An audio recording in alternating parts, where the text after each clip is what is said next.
Hamıya salam, mən Nova. Bugün möhtəşəm bir video çəkirik. Kanala like atıb abunə olub bildirimləri açmağı unutmursunuzsa, bugün səninlə biraz danışmalıyam. Yəni bu məcburidir. Amma qorxma, dərs falan yoxdur. Yəni dərsə görə təşvişə düşmə. Dərs haqqında deyil. Sadəcə bir sualım olacaq. Sən kitab oxumaq sevirsən, yoxsa darıxdırıcı gəlir? Hansı tərəfdəsən? Bunu şərhlərə yaz, yaxşı? Əgər kitab oxumaq sənə darıxdırıcı gəlirsə, sənə bir hekayə danışacağam. Bilirsən, əvvəllər mən də kitab oxumağı çox darıxdırıcı hesab edirdim. Amma bir gün bir şey oldu. O necə oldu, onu da danışacağam. Həmin gündən sonra mən kitabları çox sevdim. Niyə? İndi göstərirəm. Göstərmirəm, hətta danışıram. Niyə bəzi insanlar kitab oxumağı sevmir? Bunu biraz açıqlamaq istəyərdim. Bəzən kitablar çox qalın olur, ya da çox yazılı, ya da başa düşmək çətindir. Bəzən isə sadəcə canınız istəmir. Mən həmişə belə düşünürdüm. Telefon, oyunlar, YouTube hamısı daha maraqlı gəlir.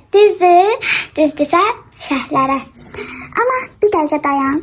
Kitablar da oyun qədər maraqlı ola bilər. Hətta ondan da çox. Əmin olun ki, bu videoyu izləyəndən sonra əgər dediyim üsullardan istifadə etsəz, kitab oxumaq sizin üçün çox maraqlı bir vərdişə dönüşəcək. O zaman videomuzun əsas məsələsini demək istəyirəm. Kitabı sevdirməyin 7 əla yolu, tam olaraq 7 üsul verəcəm sizə. Birinci üsulumuz. İstədiyin kitabı oxu. Yəni məcburi yox. Sən nə haqqında kitab sevirsənsə onu oxumalısan. Məsələn, bu bir qızın günləri idi. Bu bir macəra dolu bir şeydir. Dəhşətli bir eyni şəkildə macəra janrındadır. Bu da bu kitabın birinci hissəsidir. Belə, yəni istədiyin kitabı oxu. Əgər 7 yaşdan 12 yaşa kimi və yaxud 12 yaş üçün filan kitab axtarırsansa, mənim videoma da, ilk videoma da baxa bilərsən. Orada mən çox gözəl kitablar tövsiyə görmüşəm. Yəni oradan belə öz zövqüncə kitab tapa bilərsən. Yəni məsələn, sən itlər, kosmos və yaxud seyir haqqında kitab sevə bilərsən. O zaman o mövzuda kitab seç və onu oxu. 2. Komiks də kitabdır. Bu nə deməkdir? Bu, yəni içində çoxlu rəsm olan, məsələn, bu kitabımız kimi. Dəqiqə, məsəl üçün. Sənə bir sir açım. Mənim ilk sevdiyim kitabında 80% şəkilidir. Bu neçə demək? Zarafat edirəm, bunu deyə bilərsən. Çünki bu çox normal bir hadisədir. Amma o kitab o qədər maraqlıydı ki, bir gün oxudum, bitirdim. İnana bilirsən, heç kitab oxumağı sevməyən bir insan bir günə çox gözəl, mükəmməl bir tapdığı kitabı oxuyub qutarır. Bu, həqiqətən möcüzə kimi bir şeydir. 3. Oxu və təsəvvür et. Oyununu oyna. Bu nə deməkdir? Oxuyarkən təsəvvür elə ki, sən həmin qəhrəmansan. Nə geyinərdin, nə edərdin. Məsələn, düşün, sən o qəhrəmanımız 2 dənə yeni kitab var. Biri budur, biri isə budur. Və o qəhrəmanımız bunu seçir. Amma sən deyirsən bunu seç. Amma bilmirsən bu qəhrəmanımızın seçdiyi kitabda nə var. Ona görə oxuyursan və o gizliliyi tapırsan. Yəni, belə maraqlı kitablar əmin olun ki, çoxdur. Sadəcə siz özünüzə ya bu obrazın yerinə, ya bu obrazın, ya o obrazın yerinə qoyursunuz. Və ondan sonra hekayə həqiqətən davam edir. Düşünün, görün o obraz düzgün elədi, yoxsa səhv elədi. 4. Oxuduqdan sonra ya çək, ya danış. Kitab oxudun, götür qələm kağız, baş qəhrəmanı çək və yaxud başqa ən sevdiyin obraz belə ola bilər. Və ya anana danış. Bu kitabda bir oğlan var idi, o meşəniyə getdi, 2 yol var idi, o sağdakı yolu seçdi. Belə bu daha maraqlı olacaq və səni həvəsləndirici olacaq. 5. Bu ən gözəl üsullardan biridir. Kitab challenge düzəlt. Bu o deməkdir. Məsəl üçün dostunla aç telefonu görüntülü şəkildə danışırsınız. Məsələn, mən sizin dostunuzam. Belə mən açıram, kitabı oxuyuram. Məsəl üçün, mən bu kitabda hansı səhifədə qalmışam? Bu səhifədə. Və əlfəcimi çıxardıram və oxuyuram. Oxuyuram və səhifələr ilərləyir.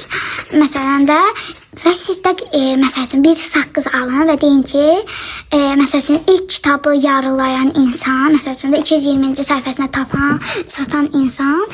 çatan uşaq, o saqqızı götürüb yiyəcək. O saqqız onun olacaq. Deyərkən, yəni həm oxu sürətinizi gəlişdirəcək, həm də bu sizə bir challenge kimi olacaq. 6. Oxuya-oxuya səsli teatr et. Bu nədir? film çəkirsən, səslərlə, əllərlə oxu. Yəni məsələn, yenə bu kitabı götürürəm. Aha, indi bu hissəni oxuyacağam bu səhifəni. Çox yaxında tətil başlayacağına inanmaq çox çətin gəlir. Məsələn, anamla mən səhərləri şam ağacını bəzəməklə keçirdirik. Atamla Brianna Super gizli layihə adlandırdıkları işin üzərində çalışırlar.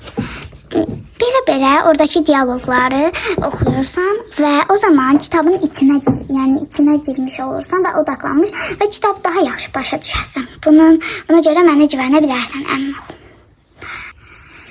7 və axırıncı. Deyirsən bezirsən, sadəcə 5 dəqiqə oxu. Bax 5 dəqiqə. Amma deyirəm sənə, çox vaxt yox. Biraz sonra deyəsən ki, yox, biraz da oxuyum. 100%. Əmin ol ki, bu sözü istifadə edərsən. Ona görə aç bir kitabı və məsəl üçün də bu kitabımızdır. Aç, oxu, başla. 5 dəqiqə və yaxud 2 səhifə oxu, 3 səhifə oxu. Amma o kitabı sən oxuyasan və deyəsən, oxuyum. Görəsən ki, bir neçə saat idi ki, sən kitab oxuyursan. Bu çox işə yarayan üsullardan biridir. Kitab oxumaq əvvəl darıxdırıcı gələ bilər. Amma sən özünə uyğun kitab tapsan, sanki dost tapmış kimi olursan. Kitablar bizə dünyaları göstərir, hətta sehirli dünyaları. Ona görə bu videodan sonra özün üçün bir kitab seç. Hətta şəkilli olsa da olar. Vacib olan sevməkdir. Əgər sən kitab oxumağa başlayırsansa, rəyə yaz, yəni şərhlərə yaz. Sevdiyin kitabın adını yaz və dostlarına bu videonu göstər. Onlar da oxumağa başlasın. Kanalıma abunə olmağı da unutma. Ki mən yenə əyləncəli kitab sirləri ilə gəlirdim.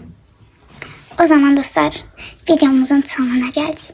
Ümid edirəm artıq özünüz ağlınızda bir kitab var və yaxud bu videoya baxandan sonra tez şəkildə gedib bir kitab götürüb oxuyasınız.